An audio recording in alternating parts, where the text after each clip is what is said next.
There's a late 19th century French novelist named Léon Blois who wrote a book called A Woman Who Was Poor. And one of the statements he made in that book was, or one of the statements he is quoted as having made in his life is that there's only one sorrow, the sorrow of not being a saint. Now, the context in which he said that didn't have anything to do with people with halos or people who were so holy that they're not somebody we could attempt to strive to be like in our lives. What the context of that statement was is the sorrow is that people miss the mark, that they're not whole. Holiness is wholeness, that you don't become the person you were meant to be, that you go through your life, you're born, you go through your life, and you die, and you never become the person that you were meant to be. That of all the people who have ever lived, you're the only one like you. The poet says, what I do is me, for that I came. That I came. I came into this world to be me. And so the question is, who am I? And as you listen to this series and as you listen to me tonight, that's the question I want to focus on for you throughout the series, because I think that is the crisis in the family today, that people have lost a sense of themselves, that we have what I would consider the universal human problem, a wrong perception of ourselves. In one sense, that's the only problem. In all the years of counseling that I've done, that's the problem that emerges over and over again, a wrong belief about ourselves. People have a wrong belief about themselves. And out of that wrong belief comes wrong choosing. The choices I make in my life depend on the belief I have.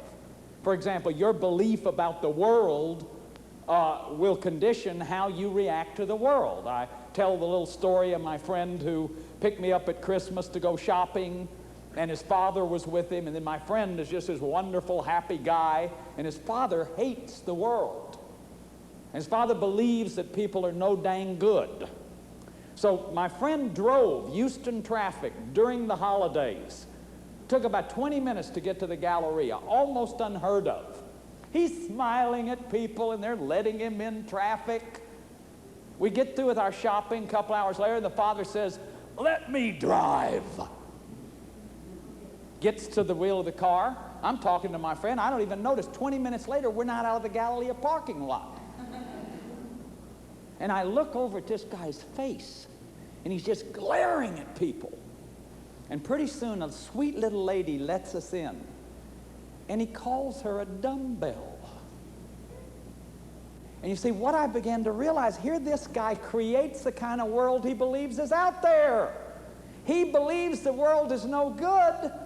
He creates that world by his whole attitude, and even when there's data to the contrary, that the world is nice, he discounts it because it doesn't fit his belief system, his map of the world. So whatever you believe about yourself is going to be the map you use to make every decision about your life. That's the crucial question. What is it that I believe about myself? Now, I don't mean that I can look in the mirror and know I have a good job or know that people like to hear me lecture. That isn't what I'm talking about. I'm talking about the core kinesthetic, the deep feelings about yourself. What will I show you about me? You see, the more I believe I'm okay, then the more spontaneous and unguarded I will be. I don't have to hide myself from you. I lived my life a great deal of the time addicted to my own shame, my own belief that I wasn't okay.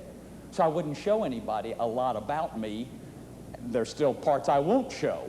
Some of them are appropriate, some of them are not so appropriate. But I was literally controlled in my life by my shame. Shame is to be guarded about being unguarded. If that makes any sense. You're not going to let go. You're not going to be spontaneous. You're going to miss the mark if the deepest part of you believes you're not okay. So shame is the crisis in the family. Everything I'm going to show you in this series will go back to this core belief in people that they're worthless, that they really are not okay, that they're flawed, that somebody's going to find out if they expose, that is, if they really trust and show themselves. That, to me, is the deepest human problem, this loss of ourself. this loss, if you will, of the image of God in us that we don't believe in. Now, the whole issue of that belief about myself, or that shame, instead of that self-love and that self-worth, has to do with how I learned about myself. It has to do with how I learned about myself. And how I learned about myself was in a family.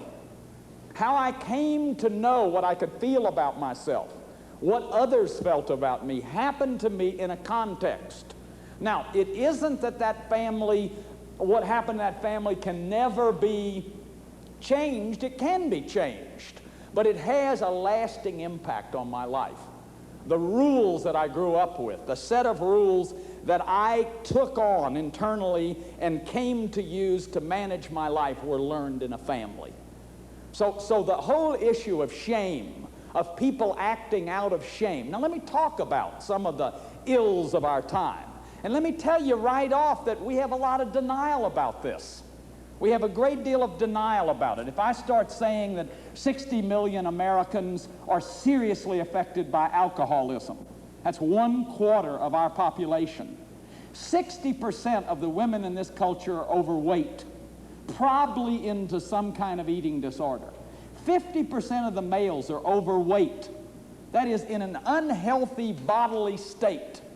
Many don't even know about their bodies because they're so dissociated from them. So we drink and we put pills and we put caffeine. See, we put all these things in our body in order to be able to feel our bodies. Shame-based people have to do that because the core of shame is so deep. You see, my shame governed my life for years and years and years. That is, it controlled what I would show you about me, but listen to this. It controlled what I would look at, finally, about me. As I begin to sort of plan around my shame and compulsively act out of my shame, I get to the point I don't even look at me. And do you see the great danger in that? The unexamined life, that you don't even know yourself because you're so busy covering up the deep feelings of inadequacy or unworthiness. So it's terribly important to see that the diseases of our day, what we eat, the eating disorders, we have at least 4 kinds of serious emotional problems that are called eating disorders: compulsive eating, bulimia, anorexia, fat thin. We'll talk about that later on when I talk about compulsivity. The fat thin disorder, where you obsess all the time about weight. Am I going to eat? I shouldn't have eaten that donut, but I ate the donut, but I don't want to go there because maybe I'll eat a donut. Drive yourself crazy with this obsessive mental process about eating. Okay, 34 million adult women walking around in our society were sexually abused. That's the statistic that came out of the 1984 Life magazine featured story on incest families. 34 million adult women. Terry Kellogg says 1 out of 4 women in this culture are sexually abused, severely or mildly, by age 13 by somebody over 18, and 80% know they're offenders. That's a horrible statistic. 10 million people are the victims of violence in the family every year in the United States of America. 10 million people in their own families are victims of violence.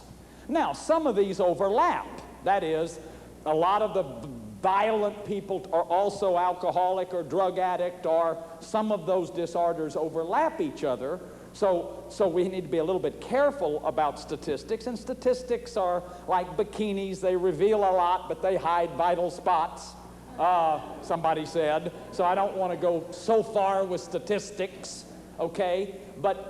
And there are lots of other statistics. 9 out of 10 married men at some time in their life will have an affair. If they're having an affair, they've got to be having an affair with a woman. So that means an awful lot of women are having affairs. So there's a tremendous amount of data now, and then the divorce rate, more than half the families are ending in divorce. We have one of the most serious problems we've ever had in this culture of children running away from home. When we do the studies on those runaway children, what are we finding? That they're getting knocked around, violently abused, or they're getting sexually abused, or they're from alcoholic families, or they're from compulsive addictive families. So the diseases of lifestyle, what we eat, what we drink, the medicines we use, the stuff we use in the morning, sleeping disorders. Stress insomnia is a huge disorder in this country. Sleeping pills, tranquilizer sleeping is a huge disorder in this country. Our entertainment, lots of people are addicted to entertainment. They compulsively watch television or go to shows or cannot live unless there's something outside of them to make the inside feel less lonely. You have to have excitement, or you have to have noise, or you have to have something, because you see the shame core, once you go in there, I just can't live in there. It's too lonely, it's too unfilled, it's too unfull, it's too empty. So the diseases of our day are diseases of lifestyle. They have to do with our lifestyle, the way we work. Studies are showing that workaholism is one of the most serious compulsions going. That workaholic families, the kids will act out in those families as severely or more so as in alcoholic families. That if dad is never there, that our mom is never there, but more often dad, because work is presented in our sex roles as the way to be successful, because the way to be successful is to make money in our culture. See, and money is worth, and if you feel like you don't have any worth, then money can compensate. Cars, jewelry, possessions can compensate for the sense of lost worth. So this is the disease, this is the sickness, this compulsivity. The very things that we eat, the way we sleep, the way we entertain ourselves, the way we work. Alcoholism is probably the leading killer in this culture. We don't say that, we say something else, but that's because a lot of people don't put on the death certificates the way that the person really died. They died of going over a bridge. How do you put that on the death certificate? Or cirrhosis of the liver, or liver complications, we might say. And as we look at the range of disorders and the compulsivity, that's what I like to focus on, that out of that shame base, another way to look at the crisis is to say that we're in a crisis of compulsivity, and that compulsivity itself is set up in family systems.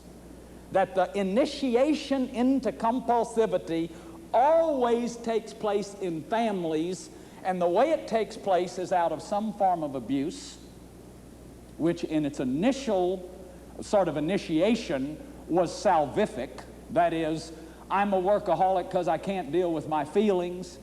I don't have any feelings of tenderness or feelings of dealing with my children, so I'd rather stay at work and be into the impersonal excitement of making money as opposed to the threatening intimacy of home and the getting close and the expressing feelings. But what happened to a person like that? Very early on, they got cut off from their feelings. Very early on, they got abused in some way so that they were not allowed to be who they were.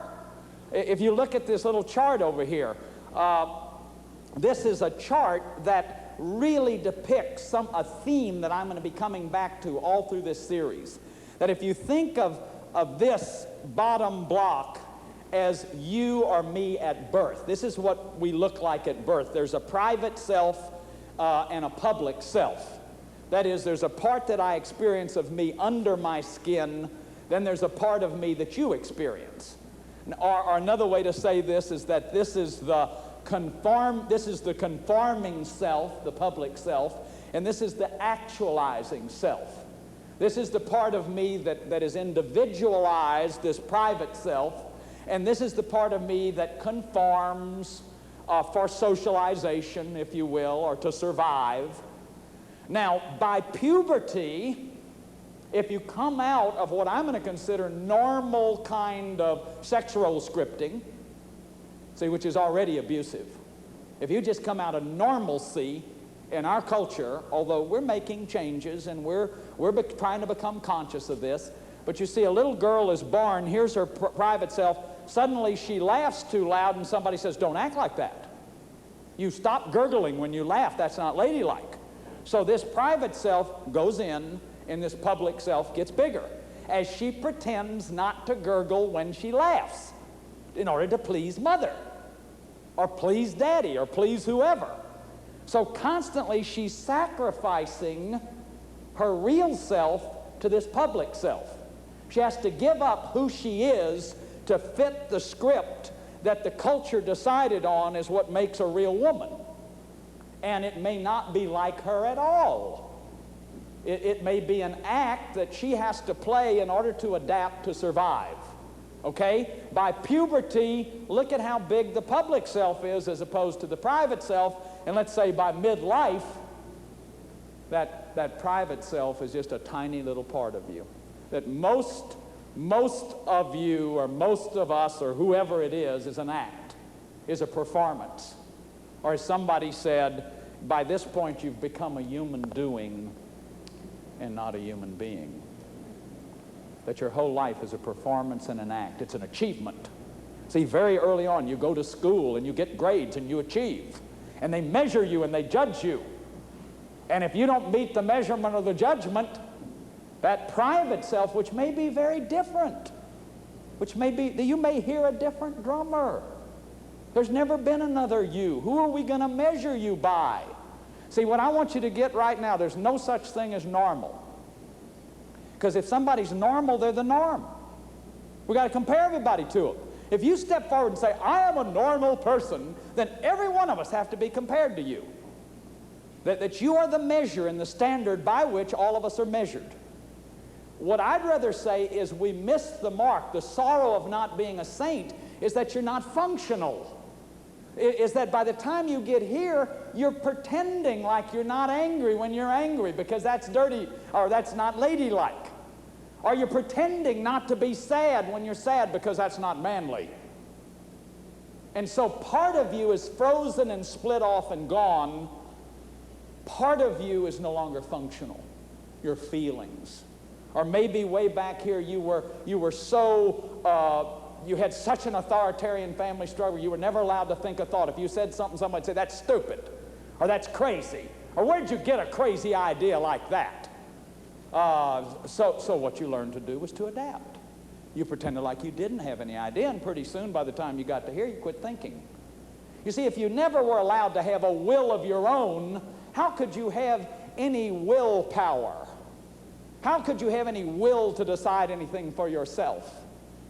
And by the end of this program, I'm going to talk to you about the phenomena of Nazi Germany and Hitler and how a Hitler could happen. And I'm going to tell you something that's terrifying. Anybody that begins to understand the structure of families can manipulate any group of people.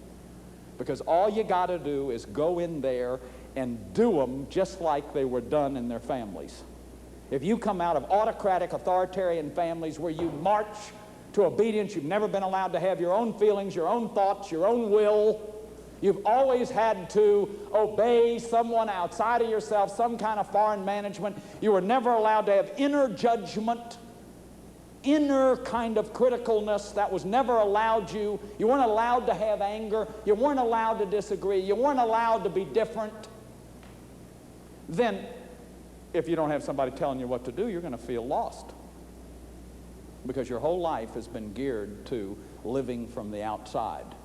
And what a compulsivity is a kind of dependency. It's a dependency problem. It doesn't matter whether it's alcohol or pills or marijuana or whatever, or cigarette smoking. It's a dependency. So the loss of this self is the greatest tragedy. This is the sorrow that Leon Blois is talking about. That people get here and they're not who they are in this one and only life. And we did a play, Miller did a play in the United States to dramatize that. A play called The Death of a Salesman, where at Willie Lowman's grave, his son walked away and said he never knew who he was. That's the crisis and the greatest sorrow. It's not a crisis if you don't make a bunch of money or achieve worldly prestige. It's the crisis to have been born and go to your grave and never know who you are. Never know yourself. That deep, spontaneous, integral part of you that there's never been anybody else like. That's the crisis. Now, I want to show you how that gets set up in families. And I want to show you material that Ronald Lang has said, the material I'm getting ready to show you is to our previous theories of mental health and mental illness what Freud was to theories of demonology, where we had people, somebody was considered to be mad or insane, we locked them up in dungeons, or simply said they were possessed by the devil. That the material I'm going to show you is brand new. It's 38, 40 years old, really. That is, it's really come into psychiatric parlance, is known by the people in the profession very well, but it is not known by the general public very much at all. And I want to make this material available to people in this series, because in my own personal life, nothing has helped me more to understand the dysfunctional family system that I came from, the multi-generational alcoholism. My daddy was an alcoholic. I was an alcoholic. My grandmother was an alcoholic. There's several generations of alcoholics. To really come to understand what the sins of the fathers that are visited on the third and the fourth generation means, and how awesome it is. And that it's a lot more profound and scary than I ever knew. That if you don't understand the context, the family system from which you came, you simply cannot understand how you're carrying that system right now, and how you can be living out somebody else's life rather than your own. And that, to me, is very scary, to have gone, to go to your death and never know what your one and only life was. Now, a very beautiful artist has made us this mobile. And this mobile is a work of art. It is highly balanced. And for this series, I asked her to make something that would represent the systemic balance and unity of a work of art, but I'm using it also to symbolize the systemic notion of the family. That the family is a system. And that's what we've really come to understand. That it's a system, and as a system, it has its own systemic needs. It has its own systemic needs. That the persons in this system the system is not really the sum total of 5 individual parts or 7 individual parts. The system is the interrelationship of all the parts, such that if I touch that part, every other part in this system is affected by the touching of that one part. So the whole notion of a family as a system is that a family is composed of interdependent parts. That is, every part is affecting every other part. Now let me say something very quickly. What that means right off the bat is that we've got to move out of an old linear kind of thinking, such as we would blame all the family problems on the fact that Daddy was an alcoholic. It becomes a cause-effect blame game. See, my father indeed was an alcoholic, but so was his mother and so was her father. So who are we going to blame it on? And I don't know. I don't know any data 3 or 4 generations back, but I got some big hunches that this has been going on for a long time. And that basically it's not a blame game. It's to begin to understand, first of all, how, let's say if this represented my father, how my father comes out of a system himself in which he was impacted by that system. For example, my father's mother was alcoholic, and she divorced his father, who abandoned him. And he had 2 stepfathers, both of whom were alcoholics, one of whom was violent and tried to kill him on several occasions. Happy memoirs back there, okay? So by the time my daddy marries my mother, he's already carrying a couple of generations of dysfunctionality. See, again, remember, dysfunctionality means you're missing the mark. Not all the parts are functioning. Why is my daddy an alcoholic? Because, like all compulsive disorders, it's a cover-up for his feelings. A compulsion or an addiction is a pathogenic relationship with a mood-altering event, experience, or thing that has harmful, life-damaging consequences. It's real easy to understand addiction to alcohol or cocaine or sex or Bluebell cookies and cream ice cream, because those things are highly euphoric and mood-altering. It's not easy to understand how vacuum cleaning can be an addiction. And you might stay tuned for the weeks to come. I hope I can remember to talk about vacuum cleaning. Or workaholic. How does a workaholic mood alter? He doesn't mood alter in the same way that an alcoholic does. What he does is he distracts himself from his feelings by working all the time. Do you understand how that's mood altering? Okay, so my father is carrying dysfunction. What's the dysfunction? He doesn't have his feelings available to him. The only time my daddy can feel his feelings is when he's drunk. Okay? When he drinks, he can feel his feelings. He becomes spontaneous. He can be sad, he can be angry, he can be vitalized, because very early on, he, in relationship to the system that he came out of, became dysfunctional. Once that dysfunction takes place in the system, everything in the system is stressed. Just like when I push that, every part of it is moved. Here is my mother, here's my sister, here am I, here's my brother. Every single one of us are affected by that stress. See, because what does stress do? Every organism is geared to handle a little stress. We all have the ability to handle stress so that we can, when the stress comes, you go into a fight-flight response, and the heart beats faster, and the blood comes out of the lower intestines, goes into the legs, into the brain, so you can fight or run. But what no one was ever intended to do was to live like that chronically, to live like that all the time. So what happens in this system is, if this stressor remains, then chronic stress takes over, and everybody in that system have to adapt to that stress. Now, do you see immediately how nobody else in that system can have their own reality?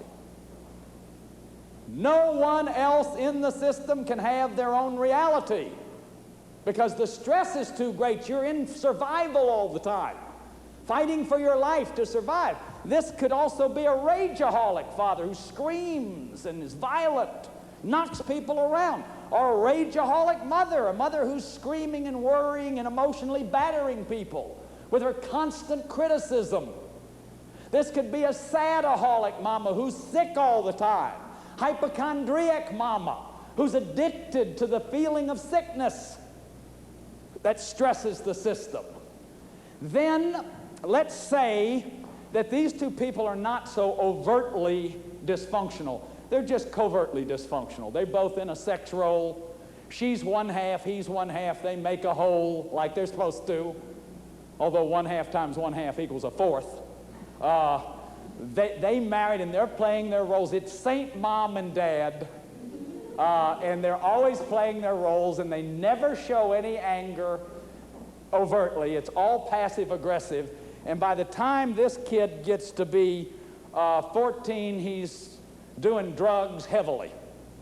And so they say, well, we got to do something for this boy. Let's send him to a program. And so this boy goes to the program to get treatment, and the treatment people say, we want to see your mother and daddy too. And the mother and daddy go, well, why? All we want you to do is to fix him. We don't have, we can't even believe he's doing this. Not our child. We are upper middle class good people. We go to church every Sunday. Okay? What this kid knows is that this is a dysfunctional relationship. That they don't really get along. They pretend all the time. That she I'm going to give you the vacuuming bit right now. That she vacuums 16 hours a day because she's enraged at this guy. She's furious at him, but has never once said it to him, because if you're in love, you're never supposed to express feelings, and feelings are weak from her system. So the way she avoids dealing with her anger is vacuuming 16 hours a day. So she's addicted to vacuuming in order to distract herself from her rage, which has to do with her husband. So this kid becomes the identified patient, and he goes into treatment. Now, in the old treatment, they would lock him up or put him in a drug ward or spend years trying to invalidate his disorder and never look at this mother and daddy. Or when you get to things like delinquency, or you get to things like anorexia, then those are kinds of disorders, systemic disorders, that were just buffaloing people until they really began to get onto family systems. When I do the programs on compulsivity, I'll talk about anorexia, and later on in the series, I'll be talking about ways to intervene in these systems. What I'm trying to tell you tonight is that a whole new notion of mental illness came out of the systemic notion. That you have to look upon, if anyone in the system is dysfunctional, you look upon the whole system as dysfunctional. That if this daddy's an alcoholic, we're now talking about a chemically addicted family. Not just daddy, the whole family is chemically addicted. If daddy's a rageaholic, he rages and controls everybody with his rage, then that whole family is sick. It's a whole violent family. And everybody in that family is going to be affected by that in terms of their own reality. In fact, the law is that the more anxiety there is in the system, the less anybody can have this private self over here. Individuation. Another way to think of the private self and the public self is individual togetherness. The conforming self, togetherness self, and the individual self. Now, the higher the anxiety, the less anybody gets to be an individual. The lower the anxiety, see, which would depend on this chief component, mom and dad. If that chief component has low-level anxiety, then the rest of the family gets to individuate. Healthy systems individuate in an orderly fashion. Or somebody said healthy families disintegrate in an orderly fashion. That is, everybody gets to go be an individual. Little Gertrude is going off and she wants to be a writer, a journalist in Europe, and this one wants to make bobsleds in Aspen, and this one wants to be a lawyer or whatever. That may not be anything like what daddy's doing. See, life goes forward, not backwards. But in dysfunctional systems, there's going to be control and rigidity, and every boy in this family's been a lawyer boy, and you know, we're not asking you to be, but there are very hidden pressures in the system so that you don't have your own reality. You don't have your own reality. See, this system has components, like mother and daddy are the chief component, which is the interrelationship, and it also has rules. For example, everyone in this system may be able to express, no one in this system may be able to express anger but daddy. The rule may be your father can get angry but no one else can. So that none of these kids grow up functional because they don't have their anger available to them. They either become passive-aggressive rebels. This one acts out by overeating because daddy hates fat. And he controls everybody with his rage and anger. And so this one weighs 400 pounds by the time she's 19, and daddy just doesn't know what to do about it. But boy, is she getting him. You see how her passive-aggressive, instead of saying, I'm sick of you trying to control everybody and make everybody in your image, which is to make everybody number two because you think you're number one. Why would you want us all to be like you if you're number one? That means we're all second best. And what is this making us in your image? I thought we were in God's image. And I thought there was no one else like me. And that life goes forward, not backwards. See, no kid, did any of y'all do that as a kid? Stand up and do what I just did? So what happened to that feeling if you were being controlled and manipulated and formed in somebody's image and likeness? What happened to it is you just swallowed it. You just swallowed it because there wasn't anywhere place to express it. And that is what gets people in trouble, is swallowing it. It isn't the traumatic events of our life that gets us. It's the inability to express it.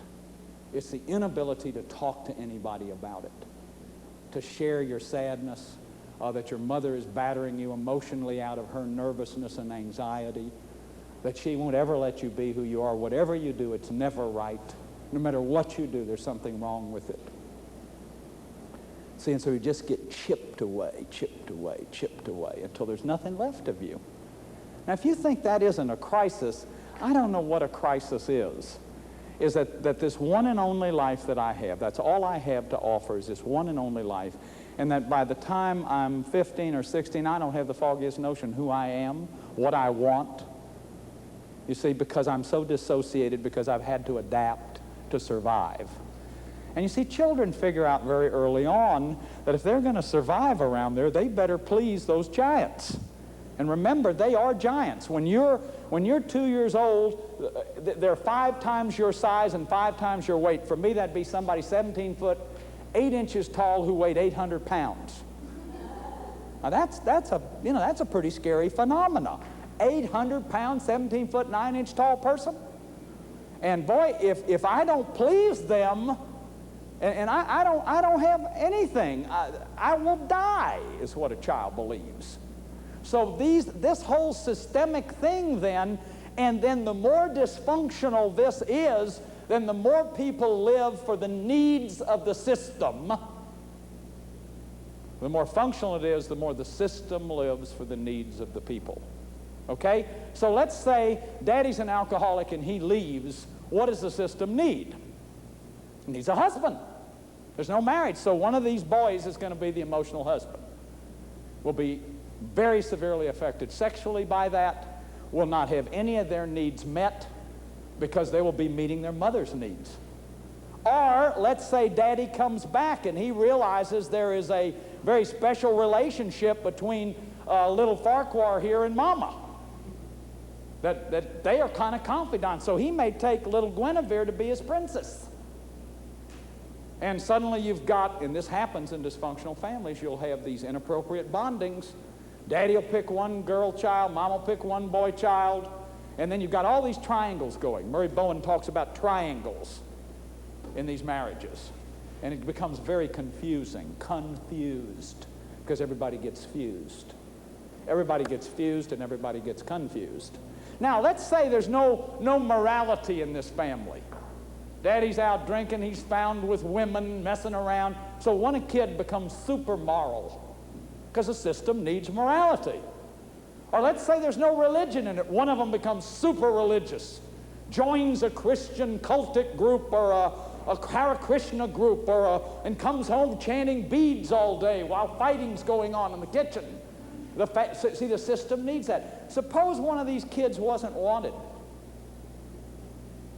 That child will often become lost, or what's called the lost child. Get lost. We don't need another kid around here. So the best way you can adapt to the system is just get lost. Now this kid will become perfect. This child will become perfect. They will go to their room, not make any noise, won't give anybody any trouble. Mama will say, thank God for her, because she doesn't give us any trouble. Do you begin to see how the system's needs start getting met? That the system has needs. Let's say daddy's lonely and needs a buddy, so this son decides to be a drunk to hang around with him. My dad and I literally met in a bar after 10 years and had big time together for several months before I sobered up. And I sobered up first and brought him into the program. I was my mother's surrogate husband. I was also my father's father. They used to call him a block off the old chip. So I grew up being my father's parent. Now, that is abusive, folks. Anytime children come out of systems like that, they're getting into abuse. Now, I want you to hear something. I'm not blaming them, and I really want you to hear that. One of the hardest things for all of us to understand is that the material that I'll be presenting you tonight in the next 8-9 weeks is not underscore blaming anybody. What we're trying to do is present data, knowledge that is pretty much known by all the therapists as we deal with diseased people, to try to get people factual data about what happened to them. Because if you don't know the roles you were in, you can't get out of them. You've got to know what roles you're in because they function unconsciously. I'm working with a guy right now. He is the biggest rebel you've ever seen. Anything he's in, he attacks. And I said, here you are, 65 years old. You have been attacking institutions, presidents, political parties, churches, all your life, and all you're doing is being loyal to the family. Because the family needed a rebel. See, the family had rage and pain. Guess who expressed it for them? This guy. He carried all the rage and the pain in the family. And 50 years later, 60 years later, he is still being loyal to his family. Now, do you understand that if you don't understand what your role was, you can't ever be you? You can't ever stop long enough, get the awareness, embrace the feelings, and be willing to give up that public, rigid role in order to become yourself. And that's the issue here of the lost self, that if we don't understand how we got set up in these family systems, if we don't understand that the whole is greater than the sum of the parts, and that every one of us, the context of our life is a family. Now, this is a soft determinism. I'm real clear about that. It means we're not half as free as we think we are. It doesn't mean it can't be remedied. It can be. I'm living proof that it can be remedied. There may be some that will argue with that at times, but I am living proof that it can be remedied. I am living proof that you can change some of these roles, and a lot of people are living proof that you can change these roles, and you can embrace your reality, and you can become the person you were meant to be. And that's what life's all about, is being the person you were meant to be. Now, not only is this a threat to the individual, if you don't know this, it is a threat to the whole society. Because what I'm going to tell you is that the acting out, I didn't even talk earlier about crime, about rape, about murder, about the psychotics, about all the kinds of things in our culture or in a society that affect every single one of our lives. Every one of those roles, when they have been studied carefully, tend to show us reenactments of the families that they came out of. They come out of violence. 80% of the women that I've dealt with in drug addiction have had their bodies violated, either physically violated by just out and out corporal violence or sexual violence. Something like 80% of the women in prostitution have been violated sexually in their families of origin. When we study these murderers, we'll find that they're acting out exactly what was done to them in childhood. In pedophilia, where there's 4 million child molesters in this country, many of them, 40% of them, are acting out exactly what happened to them in their childhood. So that families encode experiences in childhood, and those childhoods get acted out on society. Now, let me tell you the most scary thing about all this to me. It is a question that I've asked myself since the Second World War ended. As a little boy, I used to remember running around singing the songs against Hitler, and when Herr Goering says, "We are the master race, we spit in his face." You remember that? And we had all these little songs we sang, and I remember the Germans were the bad guys, and the Japs were the bad guys, and the Russians were the good guys then, if you remember. And then as I've gone, and then when the war was over, we were glad, and we dropped an atomic bomb, and we wiped them out, and we won. And those dirty, rotten Japs and those dirty, rotten Germans. And then as I started growing up and thinking about this, and as, I'd reflect on that question from time to time, somehow I've just always been just absolutely aghast about Auschwitz and Dachau. I've never been able to get it out of my memory. And the question that's all I've asked myself is, how could Hitler have happened? How could Hitler have happened? Because when I studied philosophy, the greatest German philosophers, I did my master's thesis in philosophy on Friedrich Nietzsche, and you had to understand Hegel, and you had to understand the great Kant, Immanuel Kant, who probably was the greatest moment in modern philosophy, and Schopenhauer and Fichte and Schelling, then the great German theologians, Graf and Wellhausen, who made the great breakthroughs in biblical study, and Rudolf Otto, all these people these great intellectuals that had advanced culture, and Luther and the Reformation and the mandates. This was Germany. And Hitler absolutely took those German intellectuals with him. And if we don't understand how that can happen, then all this rational negotiation about peace, It's just craziness. It's just wishful thinking. If you think that rationality is what this is about, that it has almost nothing to do with rationality. What it has to do with people who are not themselves. That any time you're not your true self, you can be taken by anybody that comes along. I want to read you a couple of things. This is Erik Erikson. This is the guy that I used when I did the other series on PBS, The 8 Ages. Erik Erikson wrote a book called The Childhood of Hitler, and he said that for nations as well as individuals are not only defined by their highest point of civilization and civilized achievement, but also by their weakest. That we can only define a nation by both its highest civilized achievement, but also its weakest. They are, in fact, defined by the distance and the quality of the distance between these points. See, we don't like to look at My Lai, and we don't like to look at Nagasaki and Hiroshima, and we avoid those pretty much, just like all collective families focus on certain things and defocus other things. All groups do that. But those are real things that we have to look at. And I'm not making any moral judgment. I'm just saying they're things we have to look at. When I have read the accounts of what actually happened at My Lai, and some of that stuff is just unbelievable, as these soldiers obeying authority lined people up and shot them and killed them. And of course the Germans did that too. They lined massive numbers of Jews up and put them in concentration camps and gas chambers and killed them.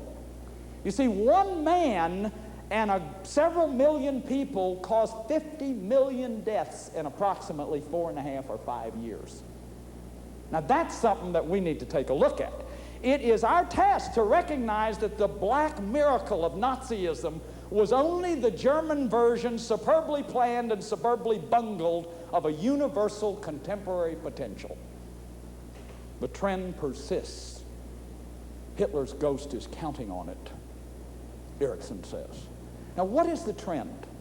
Alice Miller, in her wonderful book, For Your Own Good, Hidden Roots of Violence, studies also Hitler's childhood. Hitler was beaten every day. Hitler came from the most authoritarian family you can imagine. And as a matter of fact, here's a description of Alice Miller. Hitler's family structure was the exact prototype of a totalitarian regime. Its sole, undisputed, and often brutal ruler was the father.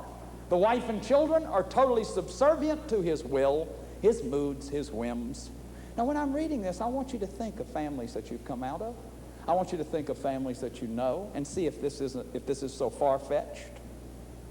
That you have not also come out of families where father had all the power, was in a sense the dictator, could demand his whims superseded anyone else's. He was the only one in the system who could be angry.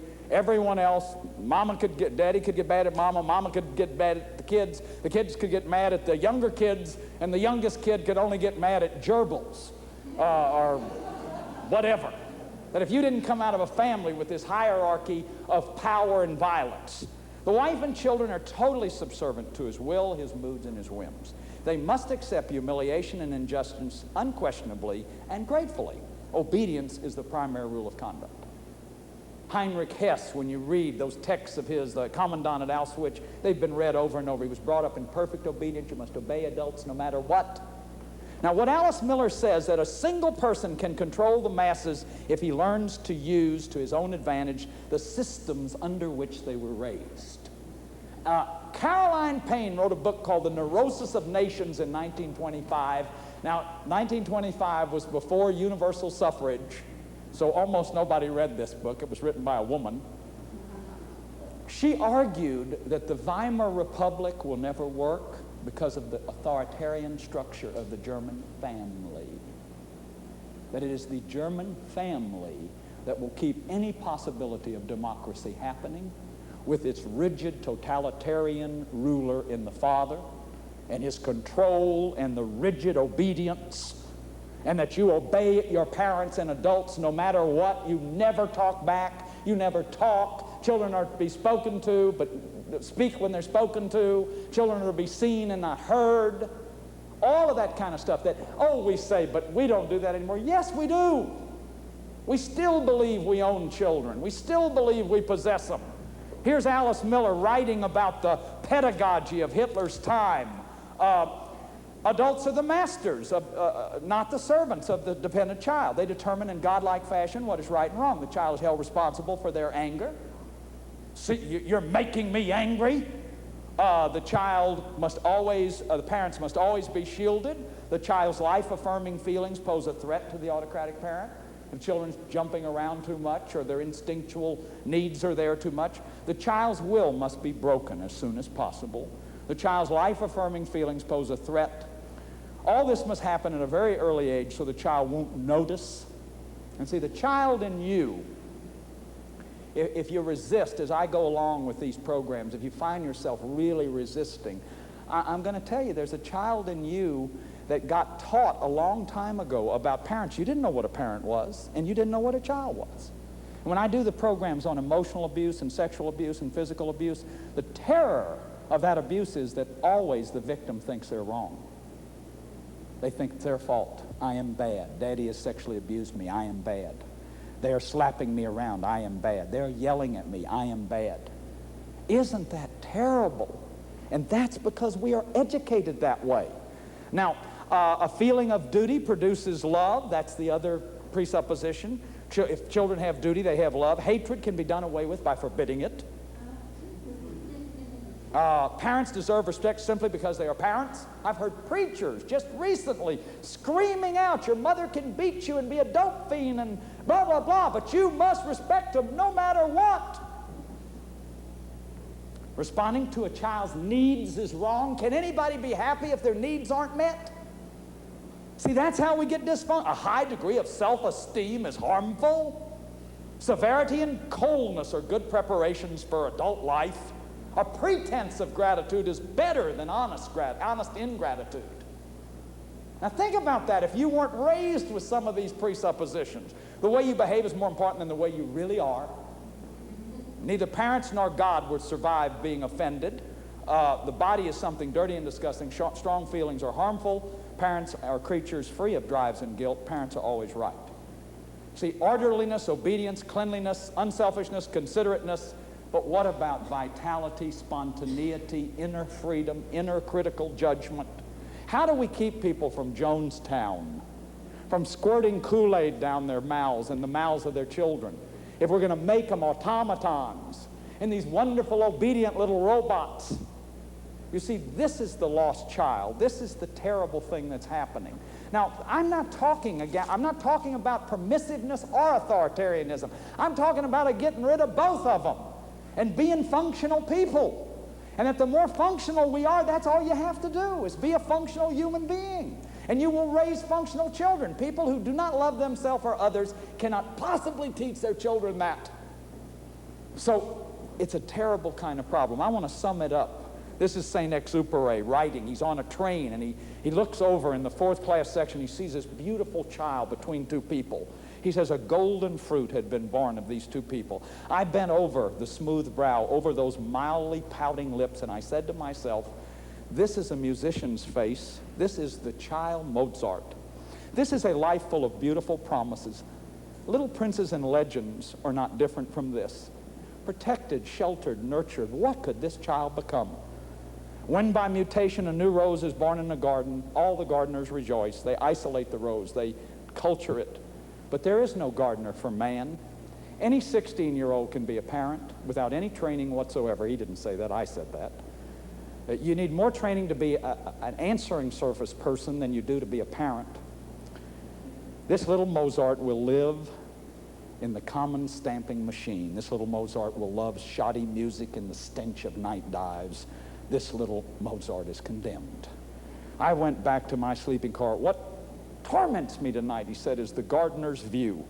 It's not that generations of people haven't lived in filth and been able to make it.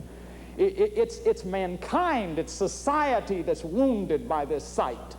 It's society that's wounded by the shame-based people and the lost souls and people who are born to be themselves and can't be themselves. It's the sight, a little bit in every one of us, of Mozart murdered.